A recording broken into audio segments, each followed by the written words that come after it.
భగవద్గీత శ్లోకాలు చెప్పుకుందాం. పశ్య మే పార్థరూపాణి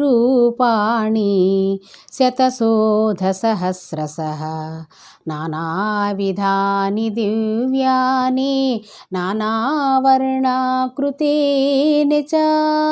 పార్థ, దివ్యములై నానా విధములై అనేక వర్ణములై అనేక విశేషములు గల నా స్వస్వరూపమును కన్నులార దర్శింపుము. ప్రభో కృష్ణ, పశ్యామి దేవాంస్తవ దేవదేహే సర్వాంస్తదా భూత విశేష సంఘాన్ బ్రహ్మాణమీశం కమలాసనస్థం ఋషీంశ్చ సర్వానురగాంశ్చ దివ్యాన్.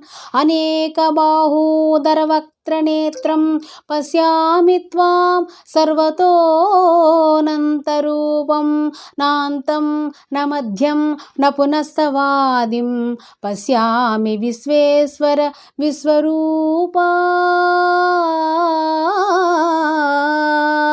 దంష్ట్రాకరాళాని చ తే ముఖాని దృష్ట్వైవ కాలానలసన్నిభాని దిశో న జానే న లభే చ శర్మ ప్రసీద దేవేశ జగన్నివాస.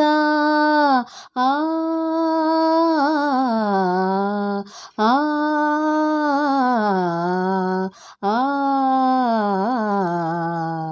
దేవా, ఎల్ల దేవతలు, ఎల్ల ప్రాణులు, బ్రహ్మాదులు, ఋషీశ్వరులు, వాసుకి మొదలుగా గల ఎల్ల సర్పములు నీ యందు నాకు గోచరమగుచున్నవి. ఈశ్వర, నీ విశ్వరూపము అనేక బాహువులతో, ఉదరములతో, ముఖములతో ఒప్పి ఉన్నది. అట్లయ్యూ నీవు నీ ఆకారమున ఆద్యంత మధ్యములు గుర్తింపజాలకున్నాను. కోరలచే భయంకరమై ప్రళయాగ్ని సమానములైన నీ ముఖములను చూచడం వలన నాకు దిక్కులు తెలియకున్నవి. కాన ప్రభో, నా యందు దయ్యుంచి నాకు ప్రసన్నుడవు కమ్ము. కృష్ణ, ప్రసన్నుడవు కమ్ము.